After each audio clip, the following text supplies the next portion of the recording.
today's event. This lecture series over the years provided a platform for thought leadership, intellectual exchange, and the strengthening of our alumni community. Tonight, we continue that tradition with a team that speaks directly to the challenges and opportunities of our time, building a sustainable future at state, municipal level, strategic energy planning for just energy transition. We are honored to have with us distinguished personalities who will enrich this gathering with their wisdom and goodwill. Allow me to acknowledge our chairperson, Professor A.E. Adeniran, a fellow of Nigerian Society of Engineers and Dean of the School of Engineering, Babcock University, Ile-Ife, Ogun State, who will deliver the opening remarks shortly. We are honored also to have with us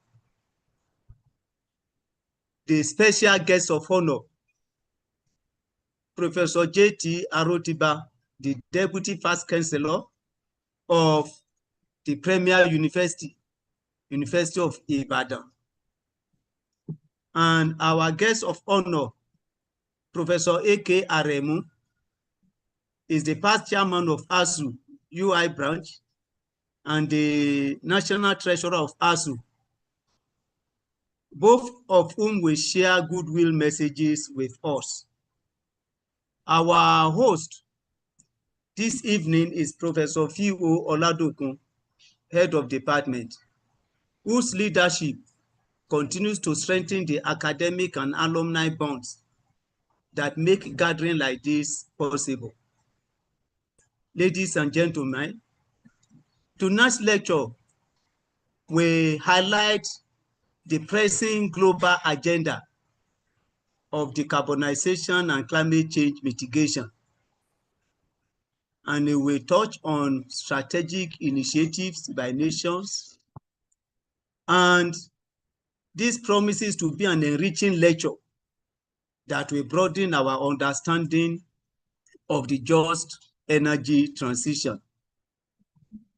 At this point, it is my pleasure to invite our chairperson, Professor A.E. Adeniran, fellow of Nigerian Society of Engineers and Dean, the School of Engineering, Babcock University, to deliver his opening remarks.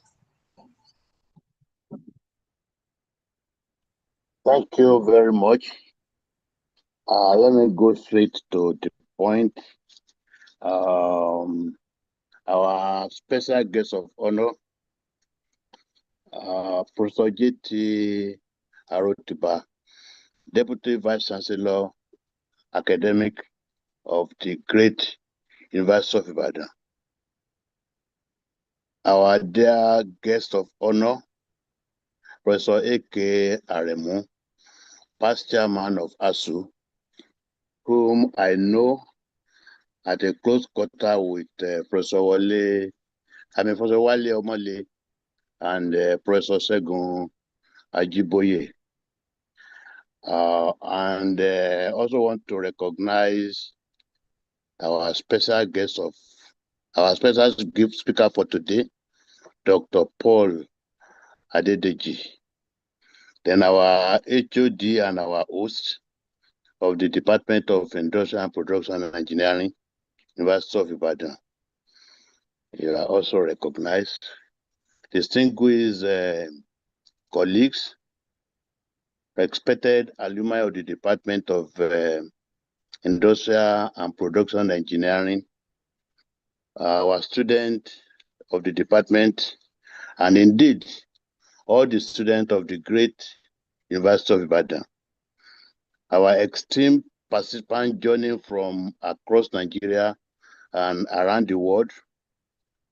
Ladies and gentlemen, let me join the coordinator or moderator by saying good evening, good morning, good afternoon, depending on where you are joining from. It is my pleasure and honor to welcome you to this 42nd Industrial and Production Engineering Alumni Association monthly online lecture series. I sincerely commend the Department of Industrial and Production Engineering, University of Ibadan, together with the alumni of that department, for sustaining this valuable platform for intellectual engagement, professional interaction, and continued collaboration between academia and industry. Today's lecture, titled Building a Sustainable Future at State, Municipal Level, Strategic Energy Planning, and Just Energy Transition, addresses one of the most urgent global development challenges of our time. Decarbonization and climate change mitigation have increasingly become central priority in national development agendas. Just Energy Transition, JET, addresses moving from fossil fuel-based energy system to cleaner, low-carbon energy in a way that is fair, inclusive, and socially responsible. Around the world, countries are advancing their communities' commitment under nationally determined contribution by implementing strategic policy to transition to cleaner, more sustainable energy system. In Nigeria, an important milestone was recently achieved with the development of the nation's first Integrated Resources Plan, IRP, in 2024, which is expected to guide the long-term expansion of electricity generation capacity and the country's broader decarbonization pathway. However, as with many national energy framework, states and municipalities often struggle to understand how their local energy reality and development priority align with national strategic plan, despite the considerable renewable energy resources available within their jurisdiction. This lecture, therefore, comes at a very appropriate time, drawing on the technical expertise and practical experience of our lecturer. Our guest lecturer will provide a brief overview of the Nigeria Integrated Resource Plan, NIRP 2024, and highlight the broader strategy energy planning process. Of particular importance in his experience in leading the development of integrated plan for 2 district municipalities and 2 special economic zones in South Africa. I believe that experience will deeply influence the discussion at this lecture. Through this perspective, the lecture will illuminate how local action can align with national energy ambitions, while also highlighting the challenges and opportunities associated with the development of state-level energy plans. The discussion will also underscore the critical roles that university and research institutions must play in supporting the just energy transition through research, innovation, and capacity development. JET is about inclusion. It is about participation. It is about involvement. It is about fairness. It is about equity. JET is a shift to a cleaner energy system in a manner that is fair to workers, community, and consumer, ensuring that no one is left behind. We are privileged this evening, and I think maybe this morning in some places, and this afternoon in other climes, to have with us Dr. Paul Adedeji as our guest speaker. Dr. Adedeji, whom I just called Paul, is an energy specialist at the Process Energy and Environmental Technology Station, University of Johannesburg, South Africa, and a proud alumnus of the Department of Industrial and Production Engineering, University of Ibadan. His work focuses on renewable energy system, strategic energy planning, and sustainable energy development. Today's lecture to be delivered by this rounded scholar who is grounded in energy sustainability promises to be both insightful and inspiring. We look forward to an engaging presentation that will enrich our understanding of the pathway towards a sustainable and resilient energy future. On behalf of the organizers and all participants, it is my honor to formally welcome all of us to this 42nd IPEAA Alumni Lecture. Thank you, and I wish you all a productive and enlightening session. Thank you very much. Thank you, sir. So I want to invite our special guest of honor, the Deputy Vice Chancellor Academics, Professor Arotiba, to give us special goodwill message.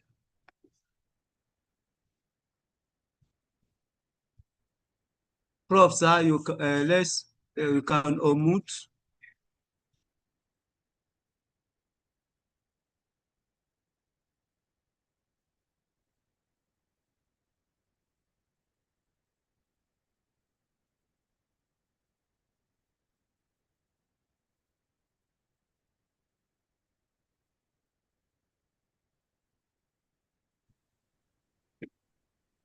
Good evening. Hello. Good evening, sir. Good evening, sir. Yes. We can hear you, sir. Okay. Yes. I'm sorry I'm really late in joining. Due to the fact that I was delayed at work, and by the time I got home, this rain disrupted some things.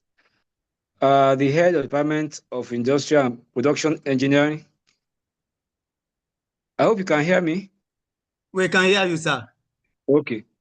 Head of Department, Industrial and Production Engineering, Professor Oladokun. The President and Executives of Industrial and Production Engineering Alumni Association. Our distinguished alumnus and guest lecturer, Dr. Paul Adedeji, and the chairman of this gathering, esteemed faculty members and alumni and students. It is a profound pleasure to deliver this goodwill message on the occasion of this 42nd IPEAA Alumni Online Lecture.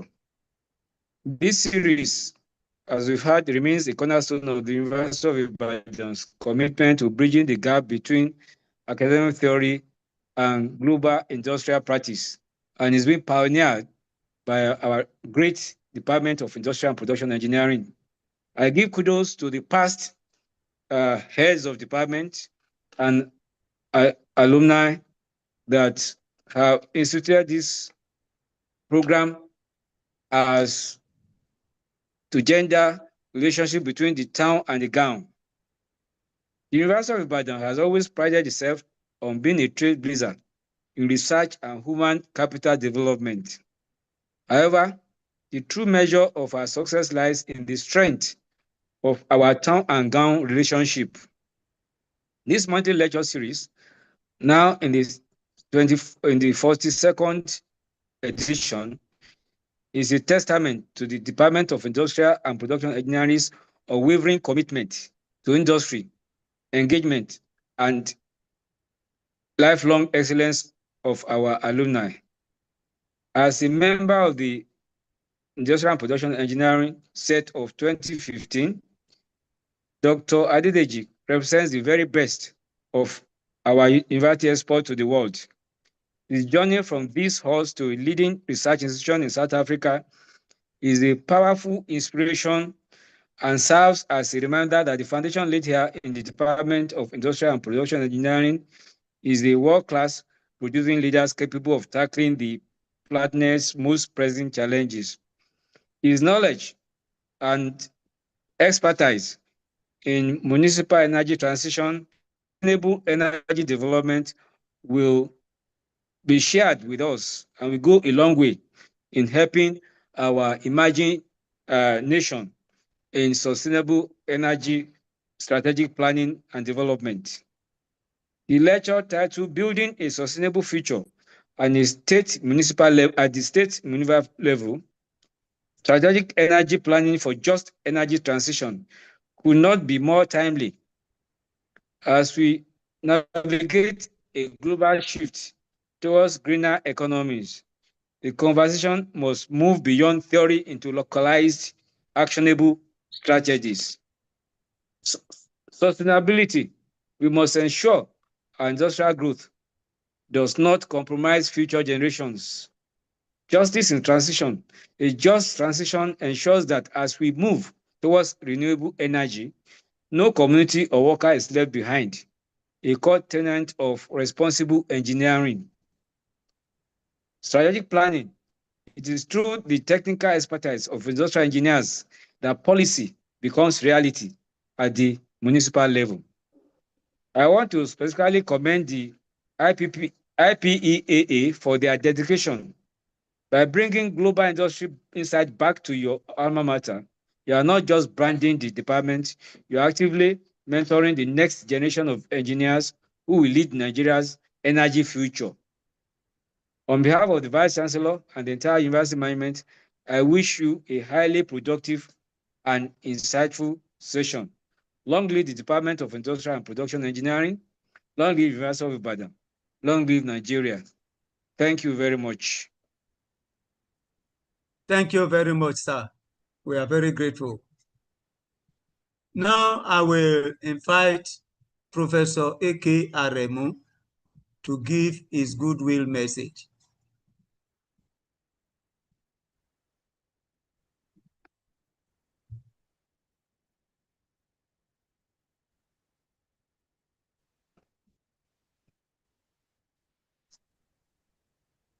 Thank you very much. I want to stand on the already established protocol. But then, in my starting, I must actually thank the coordinator of this program, Professor Victor Oladoku.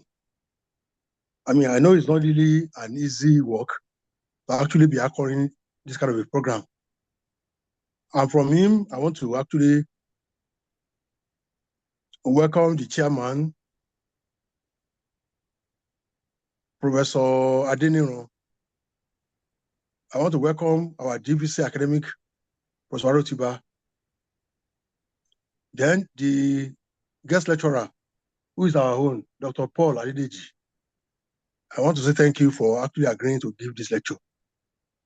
Because at the end of the day, I think, we'll be able to learn one or two things from the lecture. See, when we are talking about energy is actually very important because the energy use gives an index of development of the country. When you say a country is developed, that means that country is actually utilizing a lot of energy.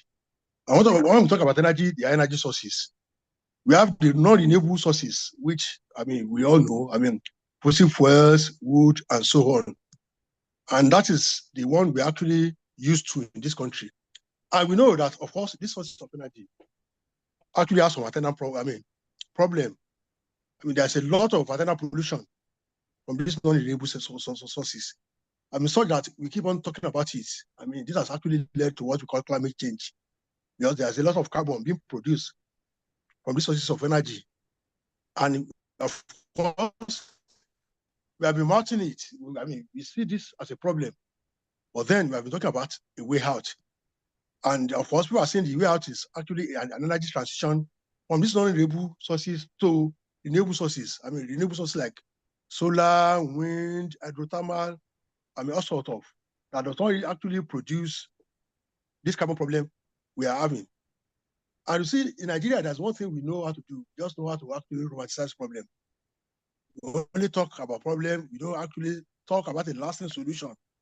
I mean, we know that, of course, at individual level, I mean, some people have transited from these energy sources. I mean, because of the problem, because of the cost, even its availability now is actually a problem. I mean, can you imagine that in Nigeria now?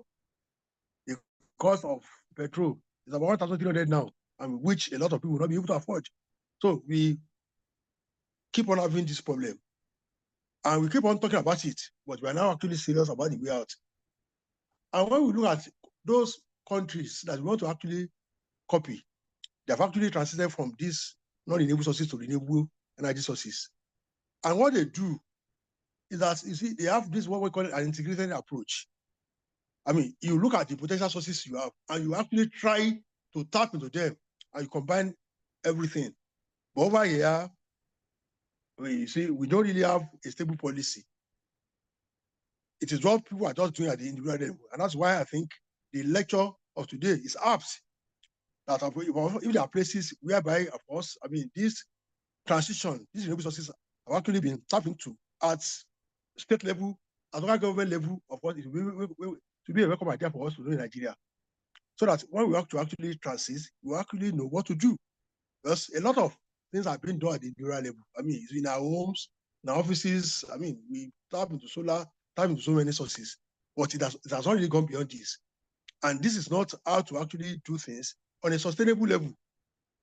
We have to actually take what we are doing to the local government level, then to the state level, so that we now really have stable policies, and we now really have regulations that will actually guide all these sources. And I think that is actually, I mean, the way to go. So that is why it's actually a welcome development that we all actually listen with enough attention to see a player, somebody who's already in the industry and is actually playing at the level at which we are actually thinking of going. So, Dr. Paul Adedeji, I can't actually wait to actually hear what you actually want to tell us. So, I welcome all of us, and I say that, of course, this kind of arrangement, I mean, this one is the 42nd. I think it's a welcome development that, of course, all the other departments in the university should actually tap into, so that we actually have a mutual handshake with the town. I mean, most of the time, what we do is in the guys, we just really work alone. And after having done the work, we now actually want to take the work to the town. And most of the time, we're actually rebuffed. So with this kind of arrangements, we actually have a smooth sailing between the town and the gang. And I want to say I welcome all of us on board to this will be stimulating lecture. Thank you very much.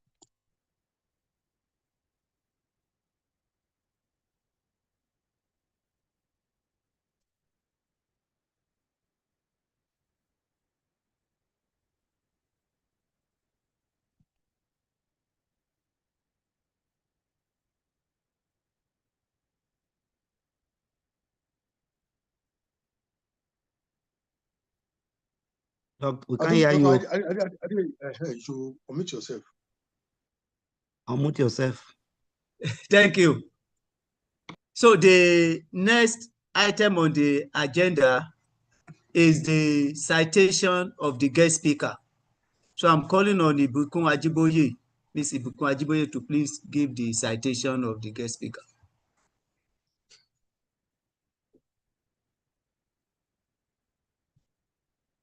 Unmute yourself.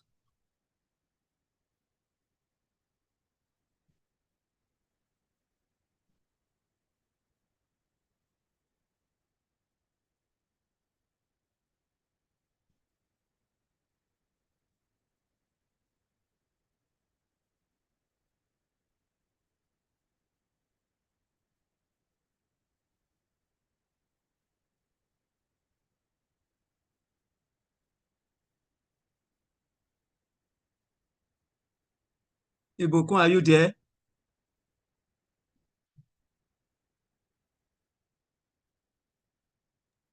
It appears as if just drop off now. I don't know. Let me share this citation.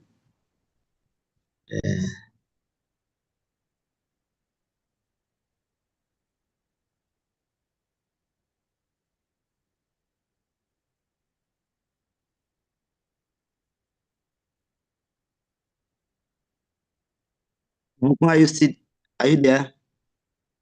Well, maybe on behalf of Ibukun, let me read the citation of our guest speaker. Citation of Dr. Paul Adedeji. Dr. Paul Adedeji obtained a bachelor degree in mechanical engineering from Ladoke Akitola University of Technology, LAUTECH, in 2011. Following this, he earned a master's degree in industrial and production engineering from the University of Ibadan in 2015, and a doctorate degree in mechanical engineering science from the University of Johannesburg in 2021. The quest for knowledge and continuous professional development has acquired further industry-approved certification and training in the energy sector. Dr. Adedeji is a certified energy manager and a certified renewable energy professional under the Energy Association, Engineers of Association of Energy Engineers. He works as an energy specialist at the University of Johannesburg Process Energy and Environmental Technology Station, UJPIT, where he has led the development of 20-year strategic energy and implementation plans for districts and special economic zones in South Africa, aligning their strategic energy goals with national imperatives. He had also served as a committee member of the energy work stream of the Musina Makido Special Energy Zone in South Africa, advising on strategic pathway for energy cluster. As an energy specialist, he oversees over 15 project portfolios in energy innovation, providing technical expertise to industry and innovators in the energy sector. Paul Adedeji also specializes in developing short learning programs in the energy sector. One of such is the massive open online course in standalone solar PVC installer, which is aligned with the Quality Council for Trades and Occupation curriculum of South Africa. The course has over 500 candidates enrolled globally. It has also led the development and introduction of strategic energy planning and advanced strategic energy planning short courses. Working at UJPIT, Dr. Paul Adedeji combined industry expertise with academic excellence. He has published over 70 articles in reputable peer-reviewed Scopus Index journals and conferences in his field. He recently co-authored a book titled Digital Twin Technology in Condition Monitoring Wind Turbines. Dr. Paul Adedeji is a reviewer of highly profiled journals and also serves as an academic editor for International Journal for Energy Research. He has co-supervised 6 master's students and 1 PhD student, and currently supervises other postgraduate students. Ladies and gentlemen, join me to welcome Engineer Dr. Paul Adedeji to deliver his lecture. Thank you. Thank you so much, sir. And thank you so much, everyone, for having me this evening. And it's a great privilege to be part of this alumni lecture series. And it's also a great privilege to speak about this topic, which is one of those themes I'm passionate about. And this topic, I'm not sure if I am audible and if my screen is visible. We can hear you. You are audible. Oh, thank you so much, sir. Yeah. Thank you so much, sir. And thank you so much, everyone, for joining in this evening. And this was one of the topics for which I'm really, really passionate about. And the fact that it becomes relevant considering the development of the first Nigerian Integrated Resource Plan in 2024. And of course, we'll be unpacking that a little bit in a short while. And it's also important to know that at state level, there are several roles that we could play within the bigger spectrum itself. Of course, just energy transition it has come to stay, and uh, everyone is shouting decarbonization, just energy transition, moving from fossil fuels to renewables. But there are quite a number of nitty-gritties that need to be considered. And the question is, what is the role that we ought to play at the state level? Considering these national imperatives, how do we make the nationally determined contributions towards climate change mitigation and the rest of the things? But yes, before we continue, let's get started. And I would like to pose this question to us. And I want us, some of us or many of us are familiar with Who Want to Be a Millionaire, but we are not playing that game now. But it will be in a similar version. Let's just take this hypothetical question and imagine you are part of a state committee constituted to make energy decisions that will affect the people expected to live in your state in the next 30 years. So the question is, what factors do you think weigh most heavily on your collective decision making? So I want us to look at this question and look at these options that has been given. I know some of us are joining with our phones. We could just take you could just scan that QR code there, or we could just type menti.com and put that code there, and you could just vote in your answer. This will update itself in real time. So I would like us just in 2 minutes, let's just try to indicate some of those things. What factor or factors do we think should weigh most in our decision? Come to think of it, we are deciding together, we're part of a state committee, and we are making energy decisions. So what factor do we think should weigh most in our decision? As we plan for the next 30 years, or we are planning, trying to look for some of those, we're trying to make decisions and try to chart the course of the states. And what factors do we think should weigh most?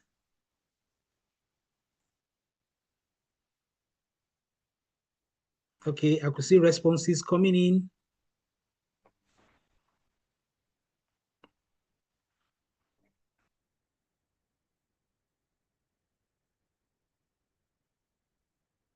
Okay.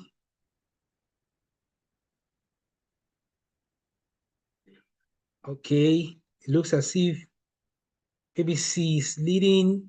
D, okay, it looks as if some people think need to consider available energy resources in the plans, and okay, regardless of policy constraint, it looks as if option C is leading. Long-term sustainability and reliability is critical. Okay, that's good. Option D is following, but it looks as if option B is trailing option D. Maybe more responses in the next 1 minute. Okay, so long-term sustainability and reliability is, I think looks as if that is leading. Okay, I think it's still option C, D, and B. Okay, that's good. 30 seconds more responses. Okay, looks as if option C is still leading. Okay, more of option D. It looks as if option A is not gaining traction, and option E, wait for 10 years and plan for the population at the 30th year. That's not gaining traction at all. Just plan for today for you don't know the future. I think that is not receiving any response. Option B. Okay. 15 seconds more. Okay. Okay. Looks as if option okay. Option B and C is getting slimmer. Okay. Fantastic.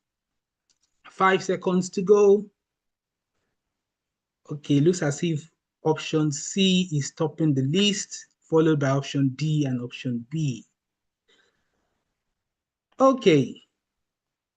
Yeah, all good. We can see that long-term sustainability and reliability being critical happens to be one of the factors, or let me say the most critical factors that should weigh heavily in decision making. Of course, planning for the next 30 years for your state. You have just been part of the state committee. So, but the question is it all about long-term sustainability and reliability? How critical are these? How critical is this and those two components of that option C? So we are going to unravel more of this in our presentation today and see what strategic energy planning is and why do we need to plan? What does it entail? What are the take homes for us at state level? What are the opportunities and what are the challenges? So come to think of it, can you just imagine that this is Johannesburg in, let's say, several decades past? Look at that first picture over there, and you could see Johannesburg scarcely populated.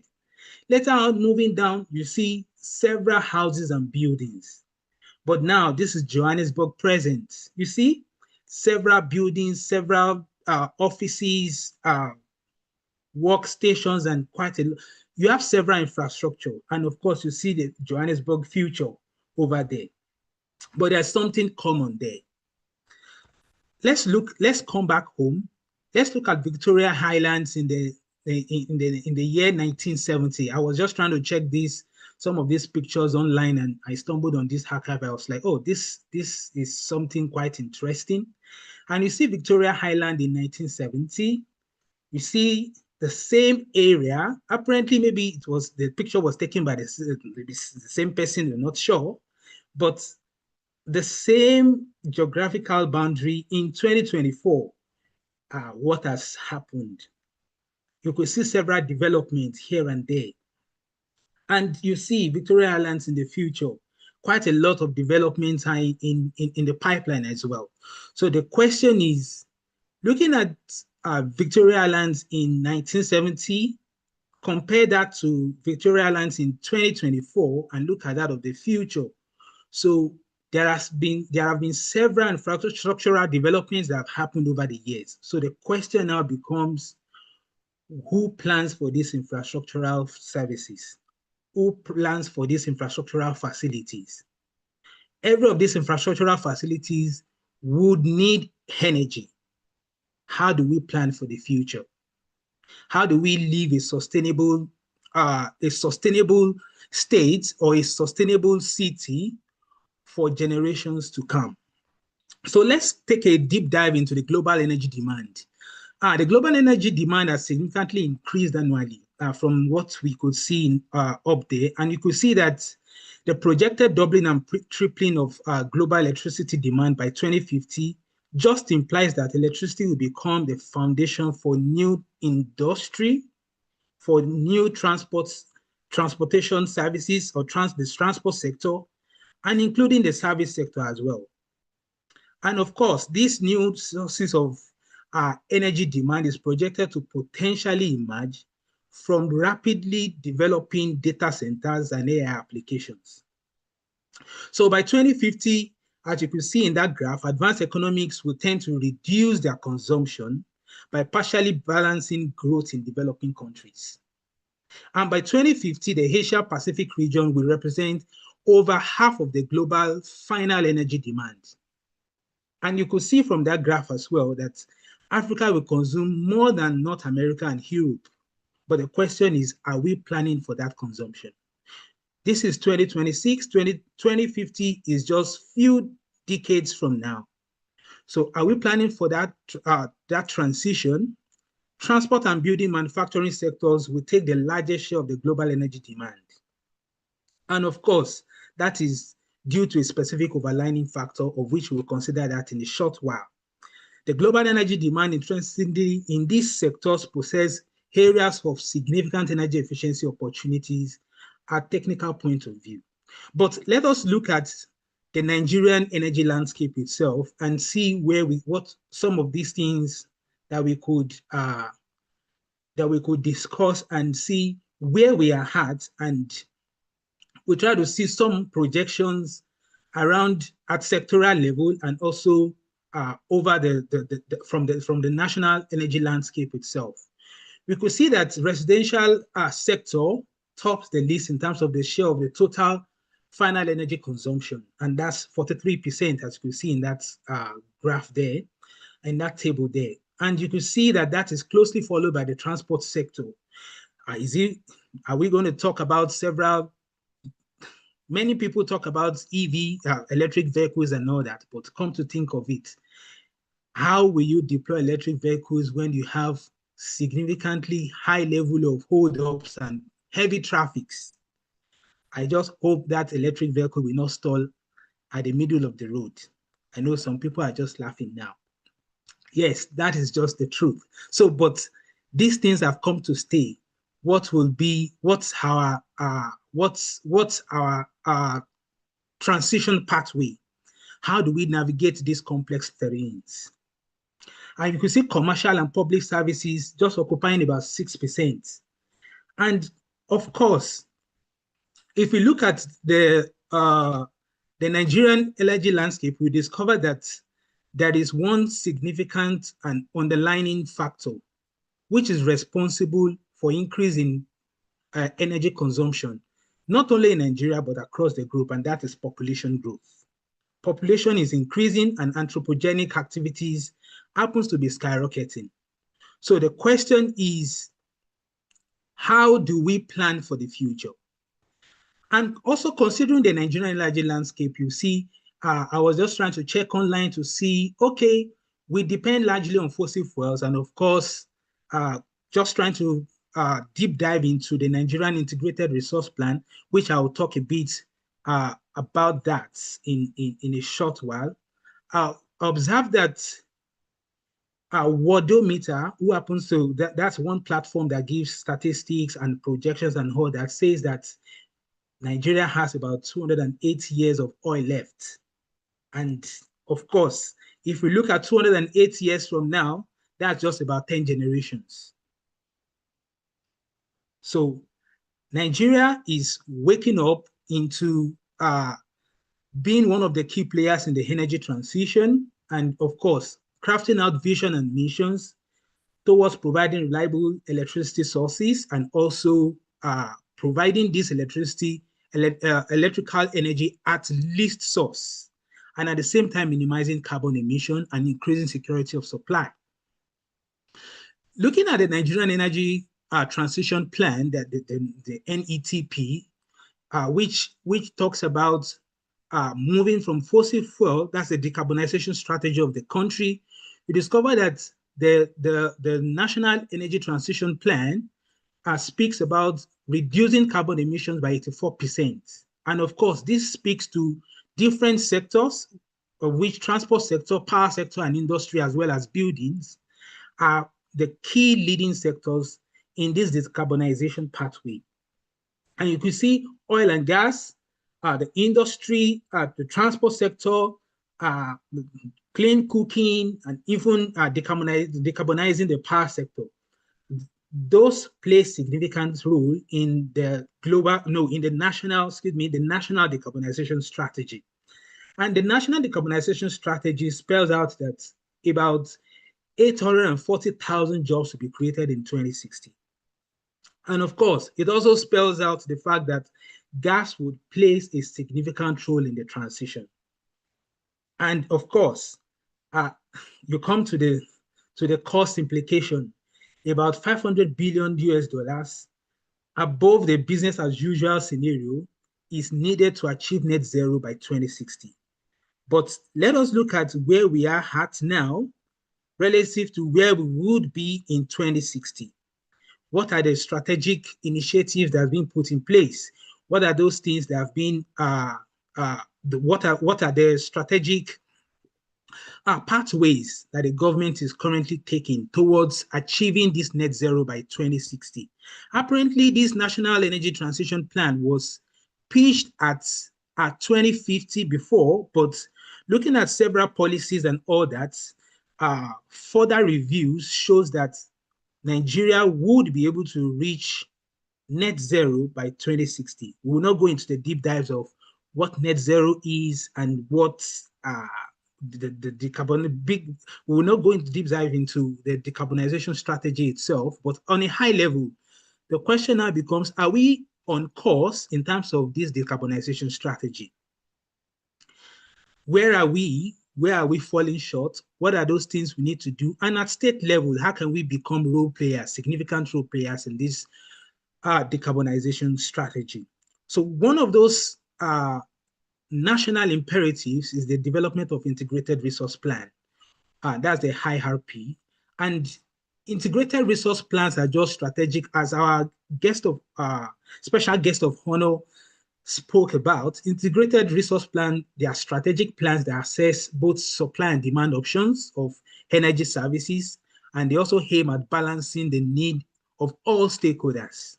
And as you could see there, stakeholder engagement is critical to the development of integrated resource plan. I remember when we were developing, I was privileged to lead the team that developed the strategic energy plan for Namakwa district municipalities. That's the largest district by geographical land area in South Africa, and it comprised about 6 local municipalities. One of those things we found out is that stakeholder engagement is critical to the success. Getting stakeholder buy-in is as critical as the model you have developed, because everything could just crumble when stakeholder engagement falls into crumble. So, but of course, Nigeria's strategic, that's the integrated resource plan in 2024. I remember when we were trying to develop that of Namakwa district municipalities, we're just trying to, myself and one of my colleagues, thankfully, he's also part of this call, Dr. Olatunji Obafemi. He is the energy lead of our technology station.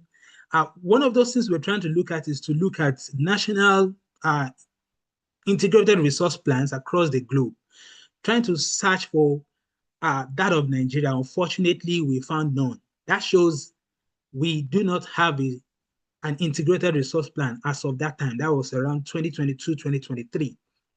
But thankfully, that initiative came to light in 2024, and Nigeria came up with a strategic integrated resource plan. And you could see from that plan there that generation technologies that would be leading that would be very critical, or they are very critical in the integrated resource plan, happens to be solar PV, the hydropower, the gas, the wind, hydrogen, and a little bit of solar CSP. That's a concentrated solar power. We'll deep dive into that in a little bit. And you see that this integrated resource plan aligns closely with the Nigeria energy transition plan, trying to see how decarbonization can be achieved over the period of the planning horizon. So comparing this with the South African integrated resource plan, you could see that new generation capacities that are to blaze the trail happens to be gas, solar PV, and wind, as well as nuclear. The Nigerian integrated resource plan does not account for nuclear, probably because we don't have capacity for that. But of course, we'll be looking at some of the renewable energy resources that we have in the country at our disposal that we could harness, not only at national level, but at state level, at local government level. And we'll be looking at how each of these renewable energy resources plays significant role in us achieving security of supply and in us achieving the national decarbonization pathway, and also the global climate change mitigation imperatives as well. So now, how do we align national ambitions with local actions. It is very sad to know that many times national integrated resource plans are developed, but unfortunately, the state governments often struggle to know their role in the national, in the bigger spectrum of the national IRP itself. Many states do not even know their present energy demand. Of course, many of these things are not many times logged. We do not have a functional data repository that could give a dashboard. There are some countries that have dashboards of energy consumptions in real time.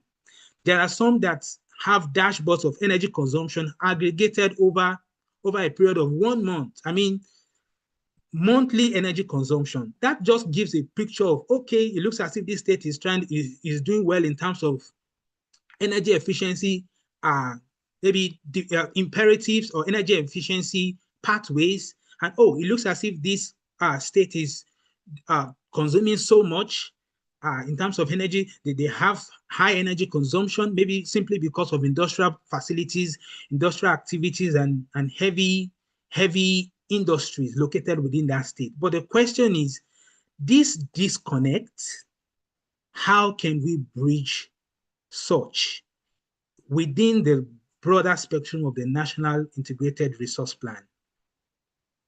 So we'll be looking at some of those highlights of ways by which we could bridge that at state level.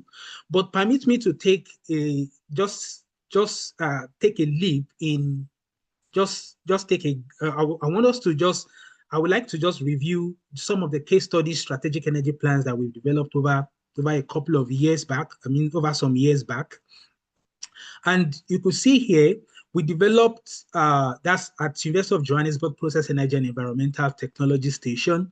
Is the leading technology station actually in the whole of South Africa, started to carry out energy innovations. We offer services to different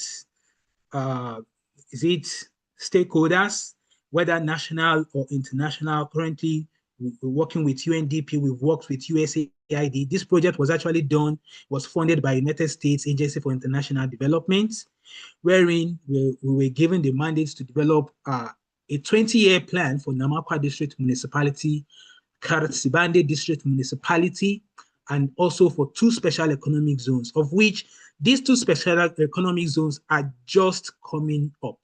And fortunately, or interestingly, they are special economic zones that are maybe maybe focus on heavy industries in terms of heavy manufacturing services and heavy manufacturing activities. So we were able to develop a strategic energy plan for this, 20-year energy plan for this, and also an implementation plan for them. And also we developed a council approval document for them, because no matter the models you've developed, the excellency in your stakeholder engagement, the stakeholder buying and all that, if the municipal council does not approve this, it is just effort in futility. So looking at this is just a sample of the plan. You see this for one of the special economic zones. You can see in 2026 what the demand should be and what the generation capacity should be, and what renewable energy resource should be responsible to meet the growing demand. And of course, there's a backstop, and also there is also a buffer, and on-site, off-site and on-site generation were also considered. Just the generation plants were also considered. And you could see how the model builds capacity over the planning horizon. And interestingly, it's quite interesting. I know Dr. Femi is also here on this call. He will be happy to also know that this plan is currently being implemented as we speak. So strategic energy planning can be significantly complex because it involves several elements: stakeholders, energy modelers. It involves policy reviews. It involves several things culminate into having an IRP. And of course, at state level, this is not something that cannot be achieved. Most importantly, clear objectives must meet project pathways, of which the objectives of the resource plan itself should inform the project pathways, most especially, for instance, now, if the objective is to increase and ensure energy reliability, of course, that will inform what type of model to use, the stakeholders to be engaged with. If there's been minimizing environmental impact, which is very, very important, as everyone is trying to minimize carbon footprint due to power generation. Of course, an energy plan should also strengthen and should also strengthen economic development and also increase social impact. Because for a very good long-term energy, strategic energy plan, you would want to say how many number of jobs will be created over the planning horizon. You want to say how many tons of CO2 will be minimized over the planning horizon as well. And of course, energy affordability. So there's often this 9, can I call it 9 steps to strategic energy planning process, all which begins with stakeholder identification or stakeholder mapping. And it's good to note that strategic energy plan or strategic energy planning is a transdisciplinary approach. And from the word transdisciplinary approach, it just means that it involves both technical and non-technical stakeholders. For instance, policy makers. In fact, it even involves having collaborations with citizens, hearing them out, not only developing one model from somewhere and dumping it on the people, saying, yes, here you go, run with it. Of course, many would want to minimize such type of engagement, so much so that you make what you present to them as a final product something that is co-created, is a collaborative effort, and should not be done in silos. So looking at some of these steps, I'll just touch them briefly. One of them is stakeholder engagement. It's important that all stakeholders be identified and stakeholder buy-in must be gotten, because that's when stakeholder buy-in is not gotten, unfortunately, you discover that the project fails. Right from knowledge gathering to project implementation, stakeholder engagement, it contributes significantly and is like the pivot. I remember when we were developing one of the strategic energy plans, you discover that we had stakeholder engagement, we met physically at project inception, everyone was happy, yes, this is what we've been waiting for. But you know, there was one person that was not part of the meeting, an inception meeting. Apparently, maybe he missed the invite or something. And you know, that was what changed the whole game. The second stakeholder meeting we had. Because everything was like, oh, but you guys didn't consider this? You guys didn't consider this? Guys, did you inform this sector? Did you inform this sector? Did you inform this sector?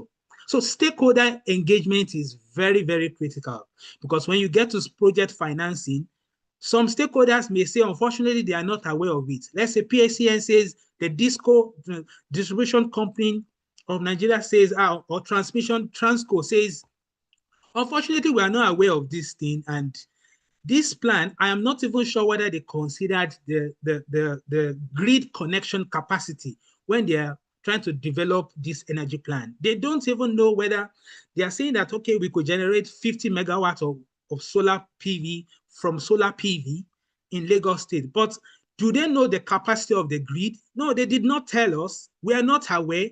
And unfortunately, the effort of 6 months or 10 months or 1 year is just down the drain. You have to go back to the drawing board. So stakeholder engagement is critical.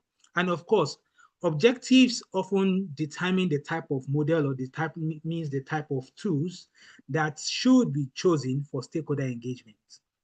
Most times, my colleagues at UJPIT, we often use the road mapping approach, wherein stakeholder voice or the stakeholder engagement informs technical activities.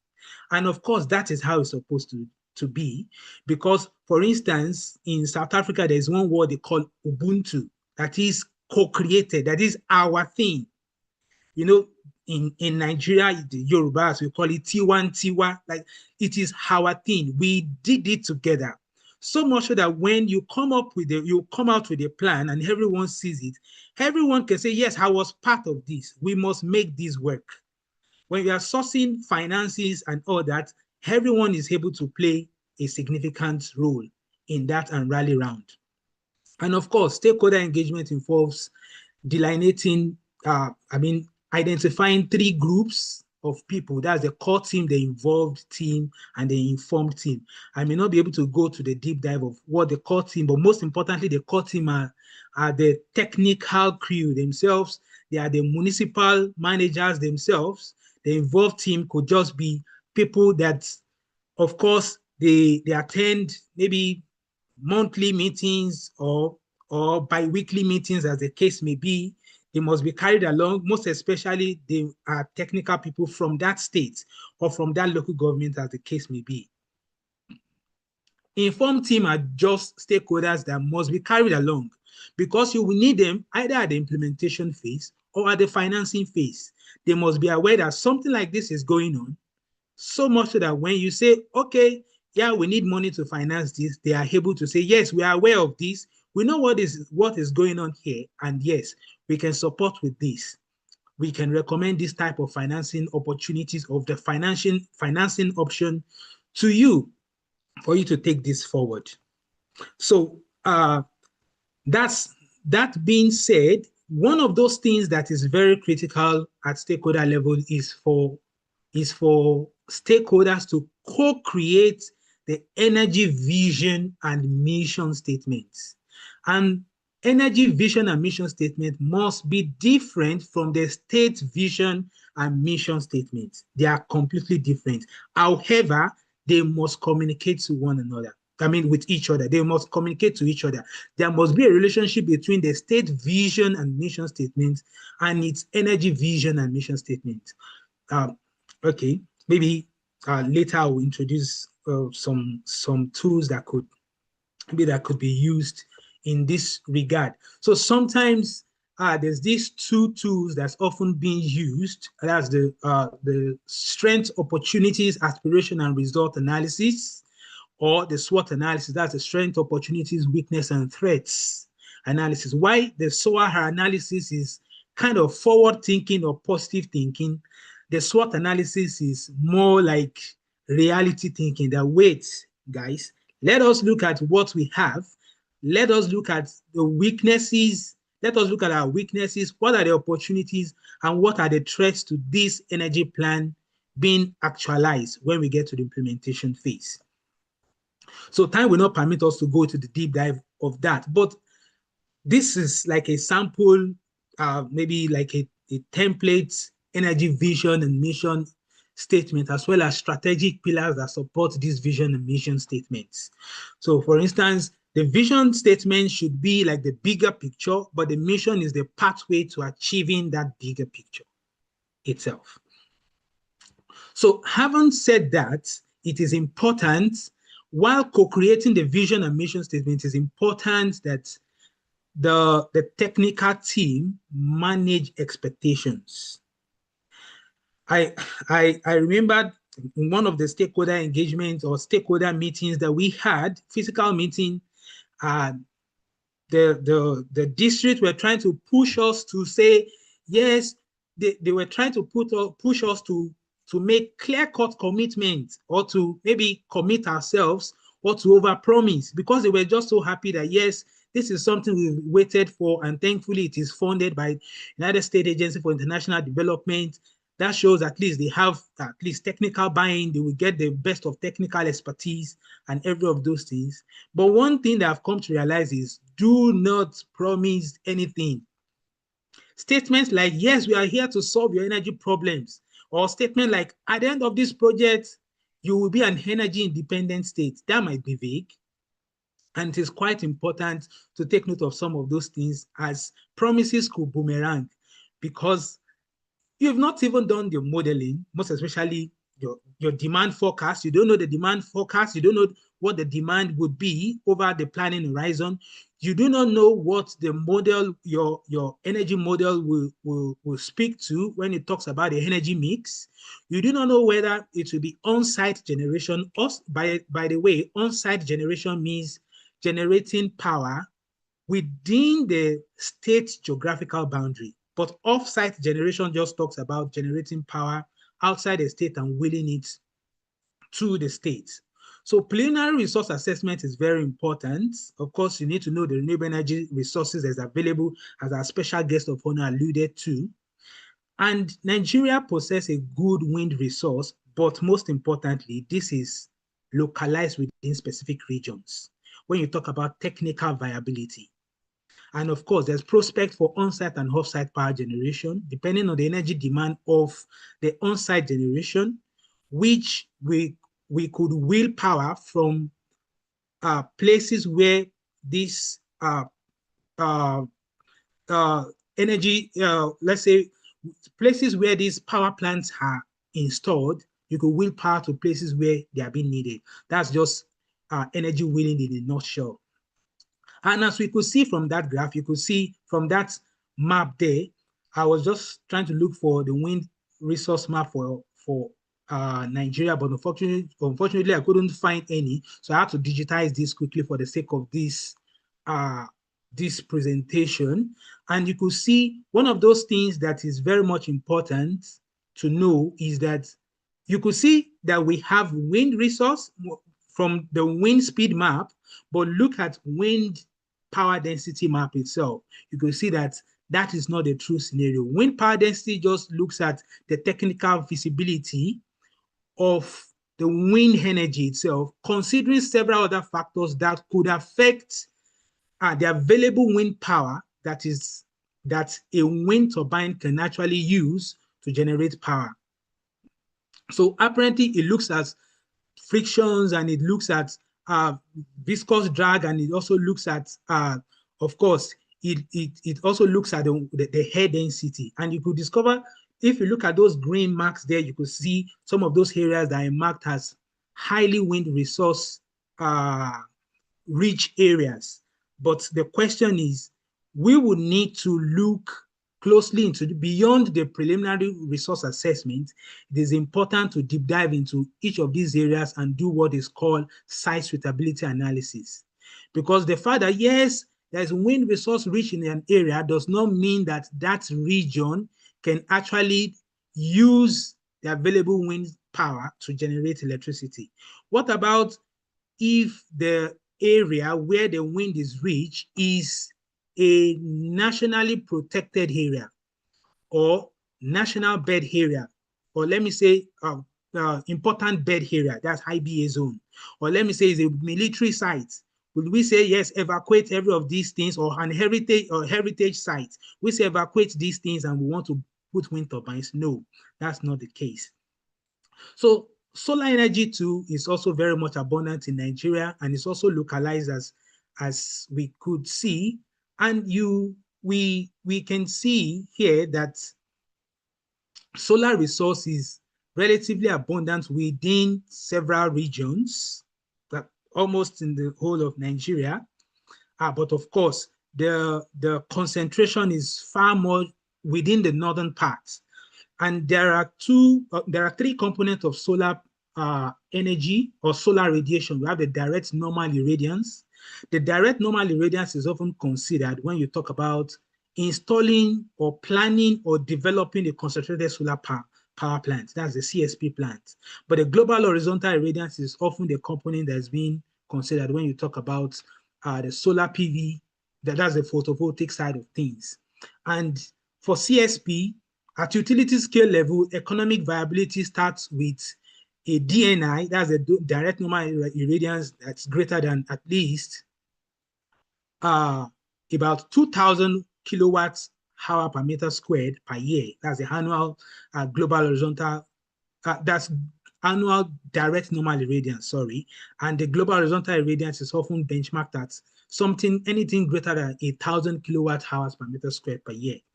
So, of course, bioenergy resource is another less tapped renewable energy resource in Nigeria. And unfortunately, looking at the Nigerian Integrated Resource Plan, it does not really put into consideration bioenergy resource. It plays this down, and that calls for maybe a review or something worth looking closely into, because statistics shows that about 766 million tons of biomass, of course, from diverse forms are generated annually, and that is sufficient to satisfy 50% of the national energy demands, even by 2050. And this, unfortunately, this has been left untapped in the country. So there have been several renewable energy resource platforms that have been developed over time by different countries to give a form of preliminary overview at national level. I mean, on a global scale now, at national level, to different, let me say, it could be district, it could be state, it could be municipalities, and it could be at national level as well. Just trying to give highlights or trying to give like a preliminary overview to people, so much so that they can know whether, oh, can we go further in terms of wind? Can we go further in terms of solar? How about hydro? How about green hydrogen potential? Of course, Nigeria has just a little bit of green hydrogen potential as well. But of course, many times you just see that many people talk about these things, but we seldom see actions. And to me, I think that's something worth looking into. Energy need assessment as well is very much important, of which there have been several principles on that can be used to do a form of demand forecast. One of the most common one is spatial demand forecast, and this often considers the that's microeconomic variables within the state or within the country that could involve increase or that could influence increase in energy demand over the years, over the planning horizon. I'm mindful of the time, and one thing that is very much important is the basic goal of the energy model itself. So having done stakeholder engagement and every of those things, getting stakeholder buy-in, yes, looking at the available renewable energy resource that could be used for power generation, it is important to do what we call a demand forecast. As I earlier mentioned briefly, the demand forecast says that, okay, for many times it's often a scenario-based maybe a scenario-based exercise wherein we look at the likely demand, we look at the most likely demand, we look at the least likely demand. So looking at those three predictions, we're now trying to look at, well, of course, at stakeholder level, we'll bring it to them and say, okay, what from these things, which one do you think is very much likely to unfold? Because you guys are the one on ground, you know what you consume and you know how your energy consumption would pan out, looking at your state developmental plan and the rest of the policies around. So one thing that is very much critical to strategic energy planning is energy model itself. And interestingly, it is an optimization model. And when we're trying to do this exercise, it was then I really appreciated what Professor Ladokun, Professor Dr. Odedairo, and our lecturers taught us then when they were talking about, yes, a linear optimization. Oh, you have this model to solve, you have the objective functions, you have several constraints and things like that. I really appreciated industrial engineering when we got to this stage of the project itself, because it brings the theory to practical terms. And when you see this energy plan that you have led to develop being implemented, that just tells us that many of these DY/DX goes beyond the theory that we see. There are practical applications to these things, and there are tangible results that we could see, that we could connect these things to. But of course, I'm happy with this lecture series trying to connect the town with the gown. Yeah. So one of the objective functions of the energy model is minimizing the total cost of energy supply. And of course, it could be minimizing carbon emission as well. It could be maximizing total energy generation capacities. Most importantly, the outcome is developing energy mix scenarios. Trying to say, okay, for this scenario one, you look at, okay, gas, you look at gas, you look at solar PV, you look at CSP plants, you look at hydropower plants, you look at combined energy, combined heat and power, that's CHP plants and the rest of the technologies. So it's a high level least cost energy model. And one of those things we try to encourage is the use of open source model or open source softwares. And interestingly, there's one open source software that's called Osmosis, which is, of course, open to the public to use. And the advantage of open source model is the fact that at state level or municipal level, they do not need to maybe get licenses and things like that if they want to update that plan. And that's the place of capacity development at the end of the whole exercise itself. For instance, the Nigerian energy sector, in the Nigerian energy sector, when they were developing the integrated resource plan, they used Plexus, and that's a commercial software. So the question now becomes, this is a commercial software. If this is being used at state level, yes, that shows they need to get licensing, they will need to get experts, then we begin to depend on external experts or external stakeholders to be able to navigate some of these difficult terrains. And one thing that is very much important in energy mix modeling is trying to develop scenarios, of which the fundamental scenario is often called a business as usual scenario, that is do nothing scenario. But we have several other scenarios that could be built on depending on the energy mix or energy technologies that want to be brought in. But most importantly, the net present value of the cost must be spelled out, must be one of the outcomes because we are minimizing costs. The number of jobs can be extrinsically calculated or estimated or intrinsically estimated, as the case may be. The water consumption due to power generation is very critical. And I think that's one of the flaws that are identified in the Nigerian Integrated Resource Plan. It has a CO2 emission, but how about water consumption? Most especially if you are generating in arid regions. For instance, in the north, that has solar PV. And many of these generation technologies use water, even solar PV system along its value chain uses water. So what is the water use due to power generation? So that should also be estimated for stakeholders to be able to make informed decisions. So financing option is very much important, and we always recommend that municipalities or state level leverage what is called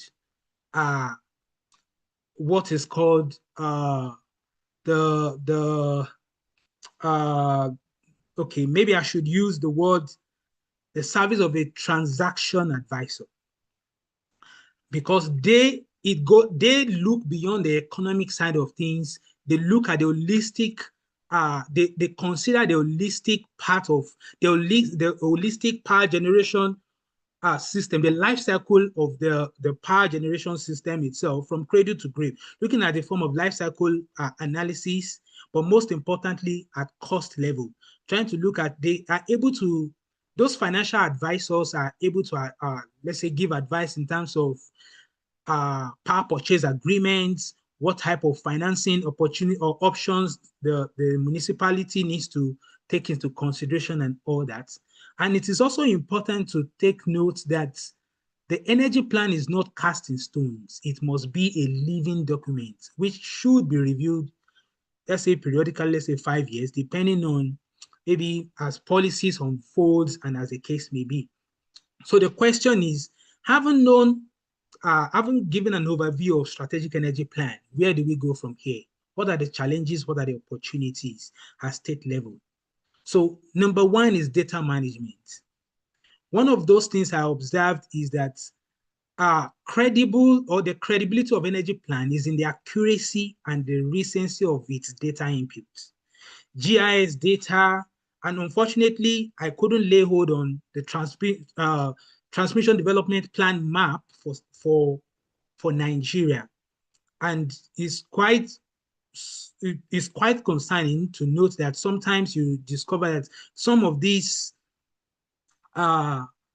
maps, which could have been in, let's say, national repositories, as the case may be, so much so that that will encourage universities and research institutes to even be a key role player in this. Many of these data happen not to be available. Microeconomic data, even population data, will depend on third-party organizations to actually get these things. I remember while starting my PhD, I needed 21-year data from 36 weather stations in Nigeria, and I had to write NIMET. And of course, unfortunately, they told me that yes, of course, I spelled it out that yes, it will be purely used for research, but they said I should I will be paying over 3.7 million naira. I was just like, what, for research? This is just to advance the country, nothing more, nothing less. But of course, they also spend money to maybe process this data and things like that. But having this data available at public repositories, I think that would really advance strategic energy planning and also encourage other role players, let's say universities and even research institutes to be key players in this role. And talking about research institutes and universities, research and development plays critical pathways when we are talking about state strategic energy planning. For instance, universities and research institutes could develop open access web-based tools that maybe investigates socioeconomic outcomes per kilowatt of power generation. Thankfully, the Nigerian Integrated Resource Plan 2024 is in a global, is available to the public. I'm hoping to see maybe open access web-based tools developed. For instance, it could be industrial and production engineering department that might just be one of the project topics or project, or let me say long-term projects that could look at socioeconomic outcomes of per kilowatt generated, considering the IRP. That itself, of course, there are quite several funding opportunities that the departments could leverage or research institutes could leverage to actually actualize some of these things. And it is also important that the country, or let me say at state level, have active research institutes, or maybe at universities, maybe departments for energy systems modeling, even resource assessment and optimization. It's just glad to see that some people that have these skills are not quite much, maybe globally, or let me say nationally. And come to think of it, if this were to be a master's student that takes up this and try to look at maybe developing a microcosm IRP for your state government, for instance, such students would have learned a lot of skills. And of course, that might just be his meal ticket for the rest of his life. And of course, that also adds to the state, making data available. That becomes a form of win-win process itself. And policy living labs for policy experimentation is also very much important, because policies don't just fall from like raspberries from the blues. They are co-created, but most importantly, testing such policies within a microcosm or within a localized region often gives maybe credible output or credible result in the long run. Another significant thing that should be taken note of is the capacity development side of things.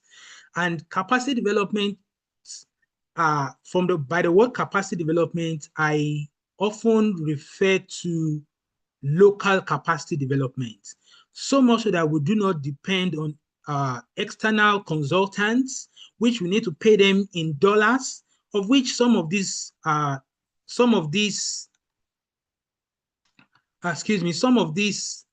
skills could be domiciled in the universities or research institutes. Energy modeling, renewable energy as resource assessment, project financing could also be something that we need to develop capacities both technically and even institutionally at ministries, districts, local governments, and even research institutes as well. And while trying to round up, another pathway for sustainable development that I spotted is the project financing side of things. And it is at state level, it is often important that the state understand IPP project financing structure. That's independent power producers project financing structure, in the sense that it is important to know where the funding is coming from for the actual implementation of the project itself. Having developed the strategic energy plan, how do you fund it? How do you provide resources to make the implementation plan feasible? And most importantly, in that disciplinary opportunities ensue, as well as transdisciplinary opportunities as well. While we're trying to develop the 4 strategic energy plans that I earlier mentioned, we developed a reference guide for municipalities for municipal energy planning and strategic development. This was co-developed, and this was also developed under the United States Energy Agency for International Development. And that reference guide is thankfully is available to the public. And also, maybe at UJPIT, one of those gaps we observed is the fact that many states or local municipalities or districts struggle so much when they want to develop strategic energy plans for their districts.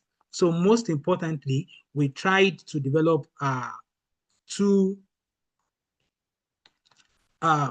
short learning programs. That's Introduction to Strategic Energy Plans and Advanced Strategic Energy Plans, which is available to people to also benefit from. Thank you so much for having me today, and I hope we're able to learn 1 or 2 things in the presentation. Time didn't permit us to do a form of deep dive into some of those nitty-gritties, but I hope we were able to learn 1 or 2 things. I would like to hand over to our moderator, sir. Thank you so much, sir. Thank you very much, Dr. Paul Adedeji.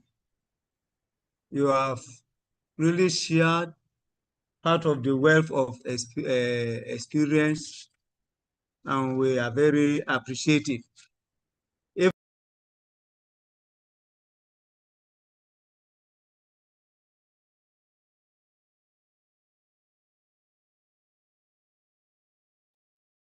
Unmute yourself, moderator. I think you are muted, sir. I'm muted. You are not hearing me? I'm not. I have unmuted myself. Can you hear now?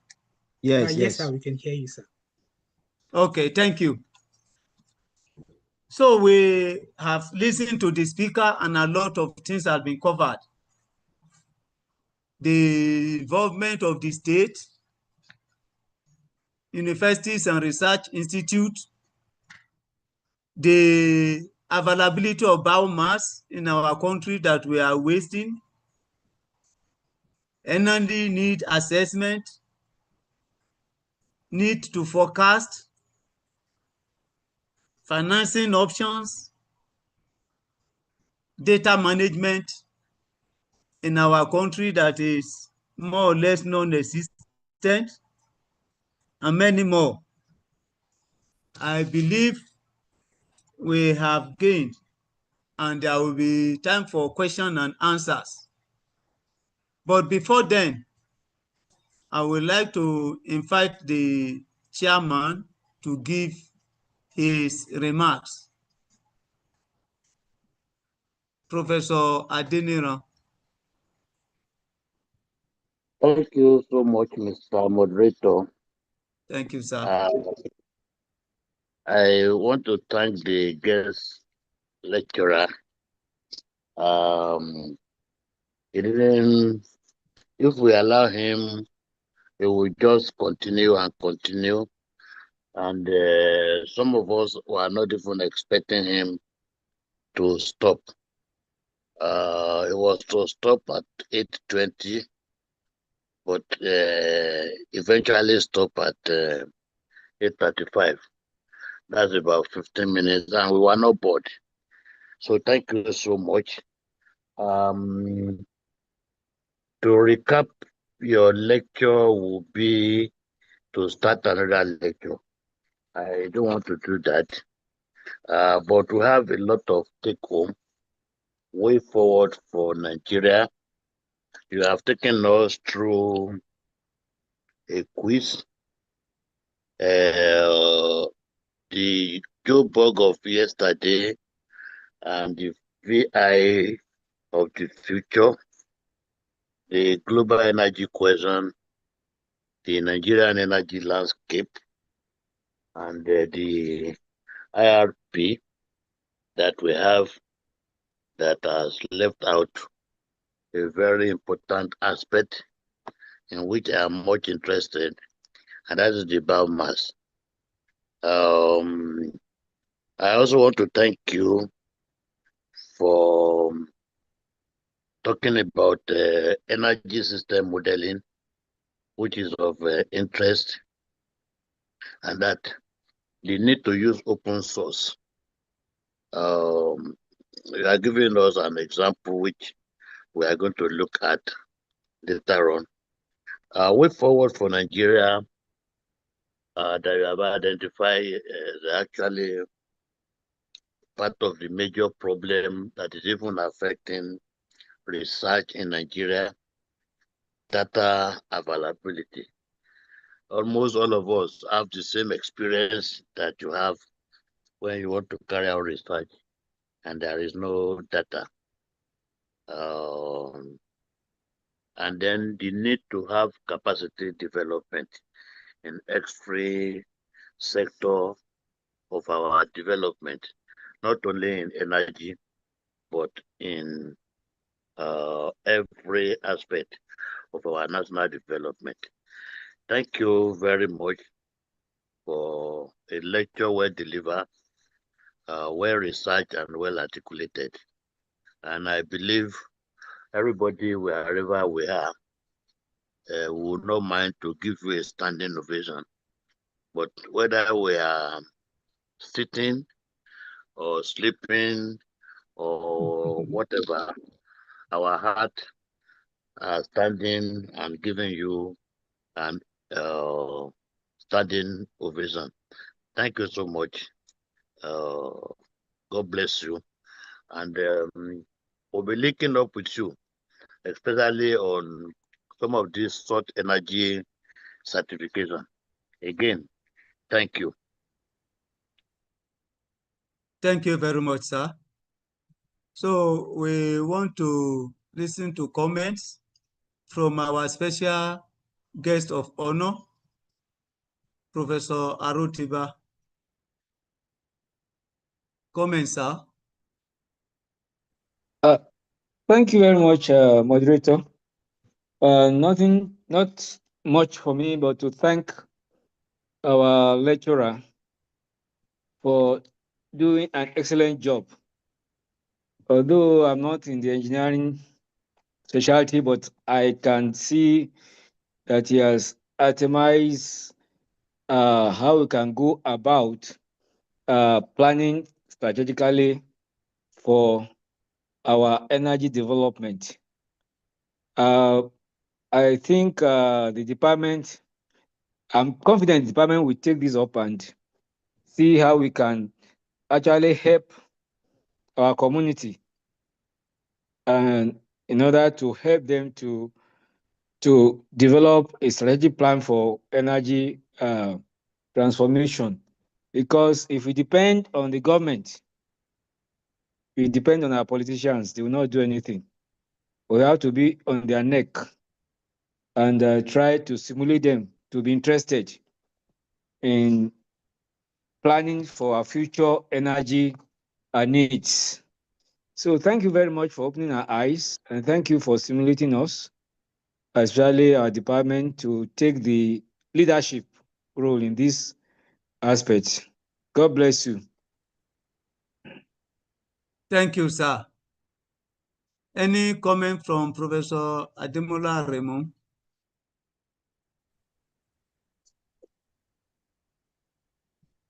Yes, thank you very much.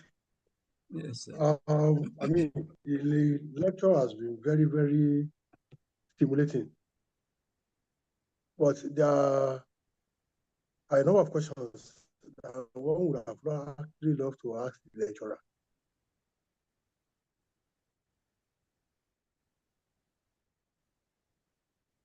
You can ask your question, sir.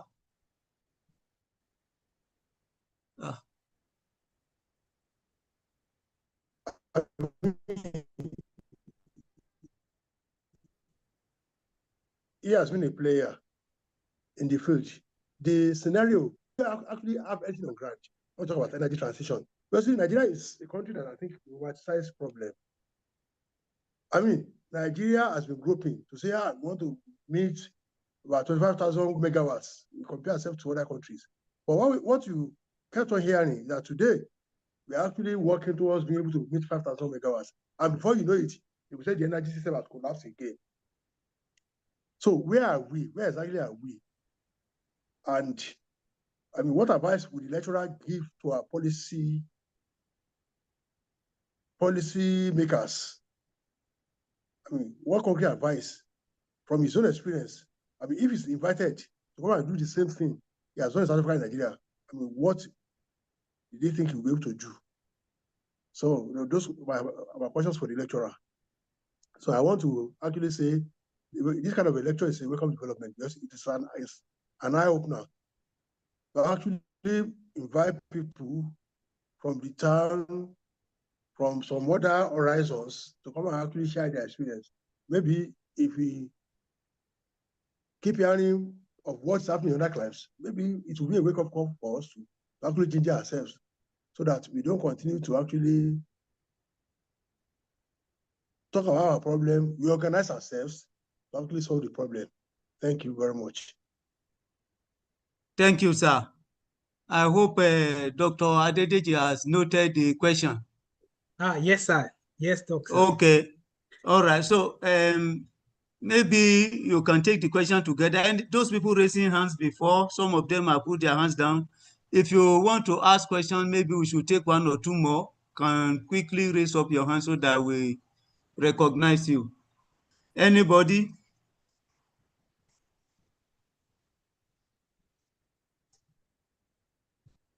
Okay.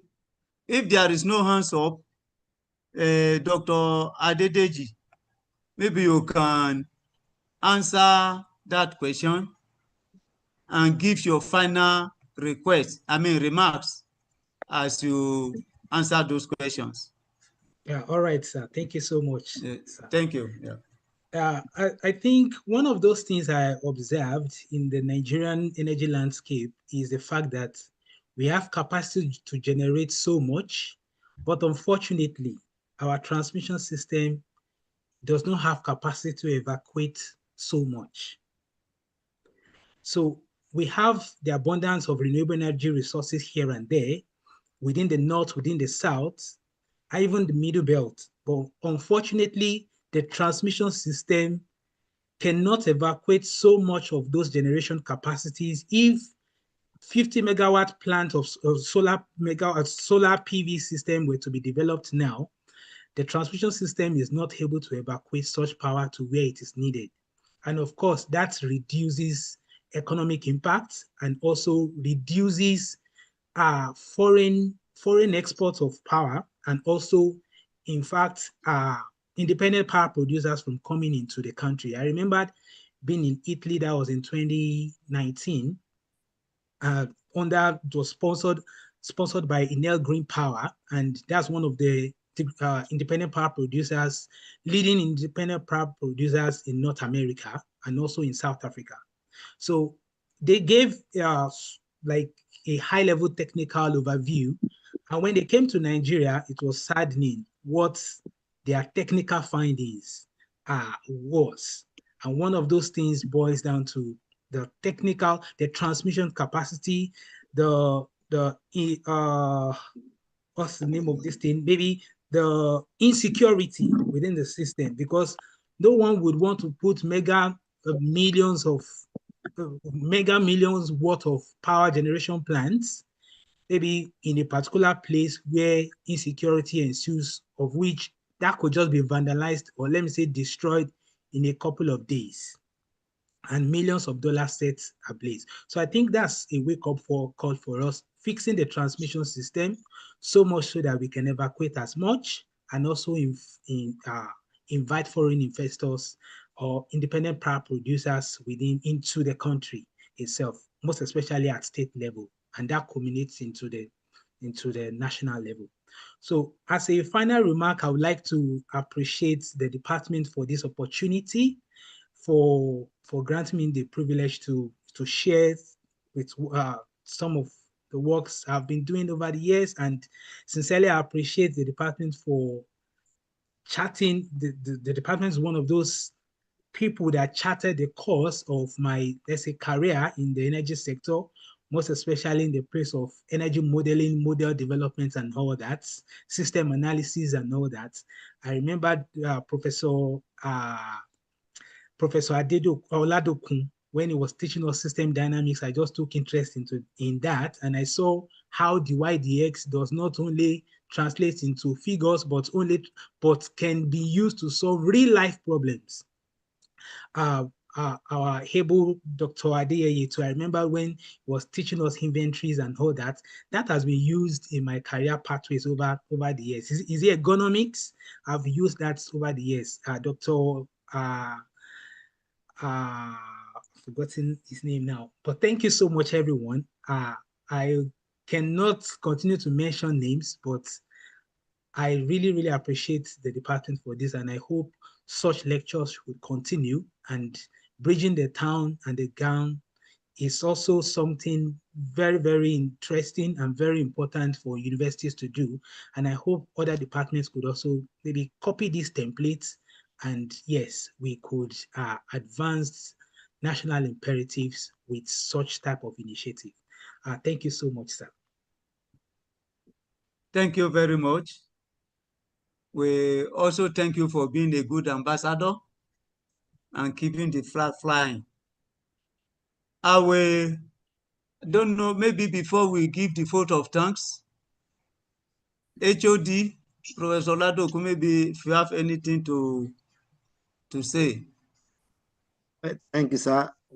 Not much to say. I will leave the vote of thanks to our HOD Emeritus, Dr. Bola, to do that. But I want to announce the 43rd edition be taking place Friday, April 10, 2026. We'll be given by another wonderful alumni, Mrs. Fatima Mustafa Mumin. She is a manager for business analytics at Amazon in the US, and she'll be talking about beyond the prompt, building a data career that AI cannot automate.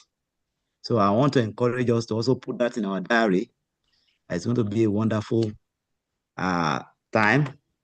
I also want to use this opportunity to announce that our teacher and mentor, Professor Oluleye, retiring this year, and he